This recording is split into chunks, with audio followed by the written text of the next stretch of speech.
Hey guys, it's James here from eBassGuitar. So today I want to do something a little bit different. I just want to do an old-fashioned teaching video because I've got something super important that I really want to show you.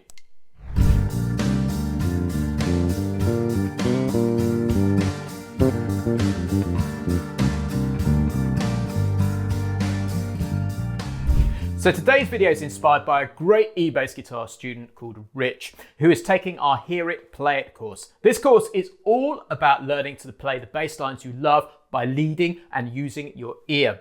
He has asked this question, which I will read. Pentatonic scales seem very important. The different shapes and the idea of the scale being major or minor are confusing to me. An overview of how the various shapes and scales can be used by a bass player would be super useful. So today I'm going to answer his question and also show this to you too, because I think this is super important knowledge for everyone. So before we get going today, everything we're discussing today is going to be related to a concept called the relative major and relative minor. If you want to go deeper into that topic, make sure you check out my book, The Complete Guide to Music Theory for Bass Guitar Players, because on page 41, there is a breakdown of how relative majors and relative minors work. I'll put a link in the description below where you can check out the book.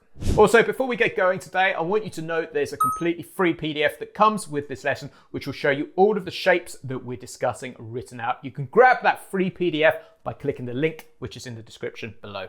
So pentatonic scales are a bit of a Swiss Army knife for us bass players because they enable us to create incredible bass lines, fills, and riffs, and really open up the fretboard. There are two fundamental pentatonic scales that you need to know to begin with, which I'm going to take you through: the minor pentatonic and the major pentatonic. So let's start off with the minor pentatonic. So first of all, I'm going to show you the minor pentatonic in the key of G. So let's take the notes apart. So those are a G, a B flat, a C, a D, an F, a G, and then I'm going to go up into the next octave, the B flat and the C. Notice there are only 5 note names in there. So fingering wise, you can get this with 1, 4, 1, 3, 1, 3, 1, 3, and then come back down. 3, 1, 3, 1, 3, 1, 4, 1. As always, the most important thing is to put this into music and hear it in action. So I'm going to play this over a backing track of a G minor chord so you can get the sound of this into your head.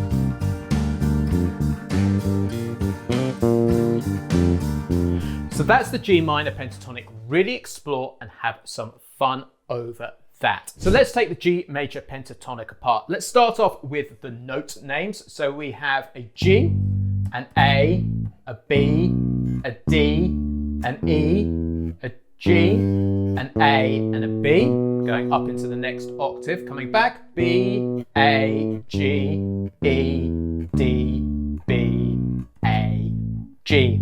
Now the intervals here are the root, the second, the third, the fifth, the sixth, the octave, then carrying up, we have the second and the third, and then 3, 2, the octave, the sixth, the fifth, the third, the second, and the root again there. So as always, let's put it into action against the backing track so you can hear the major pentatonic.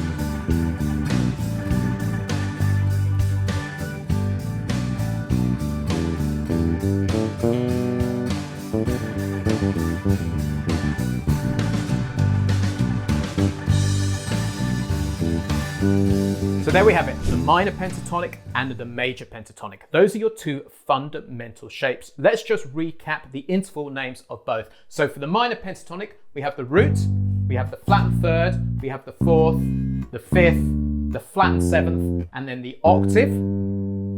And then for the major pentatonic, we have the root, the second, the third, the fifth, the sixth, and the octave. And both of those scales, when you hear it played to the backing track, have quite a different flavor. One is minor and sounds a little sadder, and then one is major and sounds a little more happy and joyous. So once you've got those two shapes under your hand, the next stage of this is to start exploring what we call the 5 shapes, or another term for this is 5 inversions. I like to use the term shapes. I think it's easier to understand.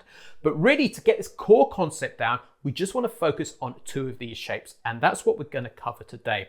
I'll link somewhere around this video to another video which will take you through all 5 of these shapes, and I'll put a link to that video again in the description below. So let's look at the second shape now, because this is where things get really interesting. So we're going to use exactly the same set of notes, but we're going to move it roughly 3 frets down, and we're going to create this different shape on the fretboard. Now let's start off with the G here, and then I'm going to move forward and use exactly the same set of notes from shape 1, but using the position here in the middle of the fretboard. So I'm going to play the B flat using my second finger at fret 6, and then I'm going to get the C here using my 4th finger at fret 8, and then I'm going to get the D here using my 1st finger at fret 5, and then I'm going to get the F here, which uses my 4th finger at fret 8 on the A string. Then I'm going to carry on here up to the G on my 1st finger, and then I'm going to catch the B flat here on my 4th finger. Then I'm going to get the C at the 5th fret on the G string, and then I'm going to get the D using my 3rd finger at the 7th fret on the G string too. So if I play those notes again, we're going to go G, and then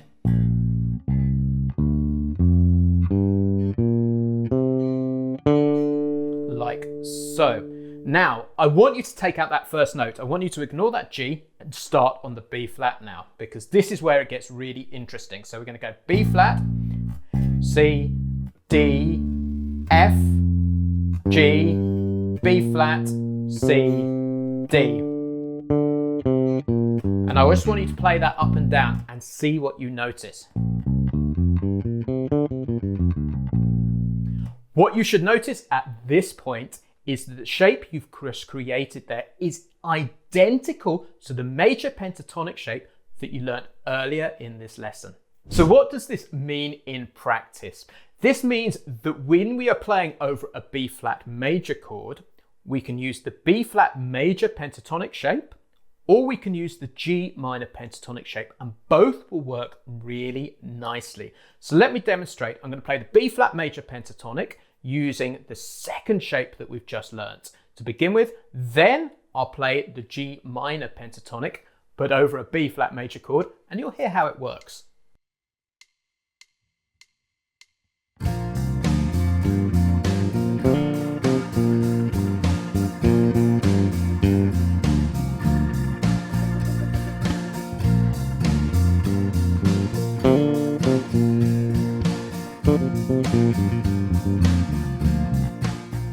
So here's the B flat major chord, but this time I'm going to use the G minor pentatonic shape 1 to play over it. So check this out.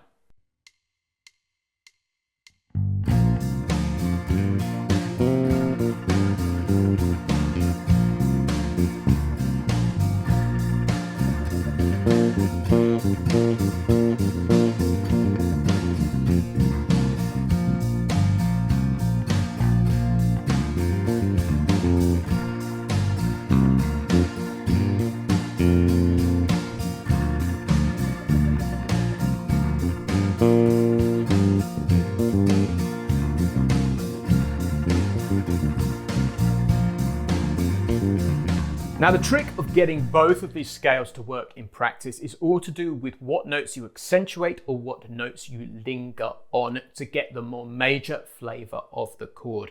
But the great thing is you've now got two choices, And often, if I need to do a solo in the key of B flat, what I will do is I will choose the G minor pentatonic because the shapes that come out of that particular shape work so nicely. So guys, just before we start to wrap up, I'd love to ask you, if you're enjoying this video and you're getting a ton from it and you haven't already done this, please can you hit the red subscribe button, which is somewhere around this video, because what this means is it means we can keep growing the reach of the eBassGuitar YouTube channel. So we can keep putting this great free educational content in front of more and more bass players and helping more of you guys the world over. Now, just to showcase the shrewd flexibility that we've discovered in this lesson, I want to go back to G minor and take the G minor backing track and show you how you can use shape 1 and shape 2 over this chord. But notice how shape 2 is also the B flat major pentatonic. So see the flexibility that we're building up here. So I'm going to start off improvising over shape 1. And then I'm going to improvise over shape 2 so you can see both of these scales in action.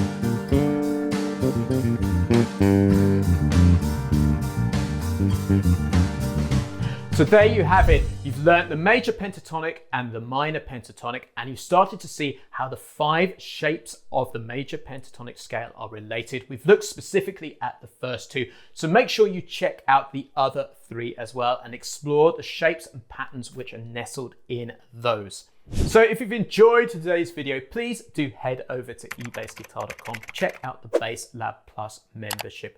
This is where I help beginner to intermediate bass guitar players take their bass playing to that advanced level.